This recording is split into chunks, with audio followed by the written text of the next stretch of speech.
ഇടതുകൈയിൽ എരിയുന്ന ദിനേശ് ബീഡി, വലതുകൈയിൽ പേനയും. ഇങ്ങനെയായിരുന്നു ശ്രീനിവാസൻ കഥയും തിരക്കഥയുമൊക്കെ എഴുതാനിരുന്നത്. അങ്ങനെ തുടങ്ങിയ സൗഹൃദങ്ങൾ പോലും ഏറെ ഉണ്ടായിരുന്നു അദ്ദേഹത്തിന്. ദിനേശ് ബീഡി പതുക്കെ സിഗരറ്റായും മറ്റു പല രൂപങ്ങളിലും സൈസുകളിലും അദ്ദേഹത്തിനരികിലേക്ക് വന്നെങ്കിലും പുകച്ചു തള്ളാനുള്ള ആ സ്വഭാവത്തിന് മാത്രം യാതൊരു മാറ്റവും വന്നില്ല. അത് നാൾക്കുനാൾ വർദ്ധിച്ചു വന്നതേയുള്ളൂ. അലോപ്പതി മരുന്നിനെയും മൈദയെയും പൊറോട്ടയെയുമെല്ലാം എതിർത്ത അദ്ദേഹത്തിന് സിഗരറ്റിനോട് മാത്രം എതിർപ്പോ വിവേചനമോ ഉണ്ടായിരുന്നില്ല.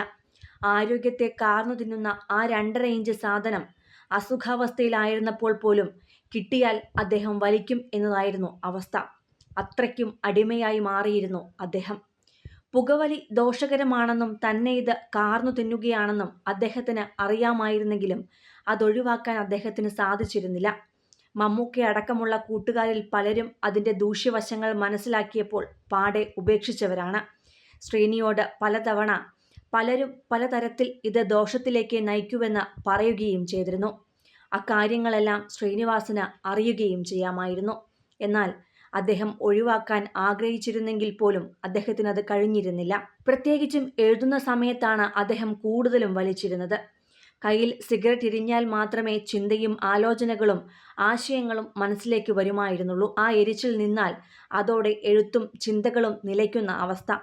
അങ്ങനെയായിരുന്നു അദ്ദേഹം. അദ്ദേഹത്തെ കാണാൻ എത്തുന്നവർ പലപ്പോഴും കയറി വന്നിട്ടുള്ളത് പുക നിറഞ്ഞ മുറികളിലേക്കാണ്. വലിച്ചു തള്ളിയ സിഗരറ്റ് കുറ്റികൾക്കും നിറഞ്ഞ പുക പടലങ്ങൾക്കും നടുവിൽ അദ്ദേഹം എവിടെയെന്ന് കാണാൻ പോലും സാധിക്കാത്ത തരത്തിലായിരിക്കും കസേരയിലുള്ള ശ്രീനിവാസന്റെ ഇരിപ്പ്. മുറിയുടെ വാതിലോ ജനലോ പോലും തുറന്നിടാതെ ആ പുകയിൽ മുങ്ങി അദ്ദേഹം ഇരിക്കുമ്പോൾ എത്ര വലിയ വിഷമാണ് വലിച്ചു കയറ്റുന്നതെന്ന് അദ്ദേഹം അറിയാതിരുന്നിട്ടില്ല. ആരോഗ്യ പ്രശ്നങ്ങൾ ഓരോന്നായി തലപൊക്കിയപ്പോഴെല്ലാം പുകവലി നിർത്തണമെന്ന് അദ്ദേഹം ആഗ്രഹിച്ചിരുന്നു. എന്നാൽ സാഹചര്യങ്ങൾ കൊണ്ട് അദ്ദേഹത്തിനത് സാധിച്ചിരുന്നില്ല. മമ്മൂക്കയടക്കം പ്രിയപ്പെട്ടവരെല്ലാം വിമർശിച്ചിട്ടും കളിയാക്കിയിട്ടും ഭക്ഷ്യവിഷത്തെക്കുറിച്ച് വാതോരാതെ സംസാരിച്ചിരുന്ന ശ്രീനിവാസന്റെ കയ്യിൽ അപ്പോഴും എരിയുന്ന സിഗരറ്റ് ഉണ്ടായിരുന്നു. അസുഖം ബാധിച്ച് തീരെ വയ്യാതായ അവസ്ഥയിലും സിഗരറ്റ് കിട്ടിയാൽ അദ്ദേഹം വലിക്കുമായിരുന്നു. അതായിരുന്നു ശ്രീനിവാസന്റെ അവസ്ഥ. അത്രത്തോളം അടിമയായിരുന്നു അദ്ദേഹത്തിനത്.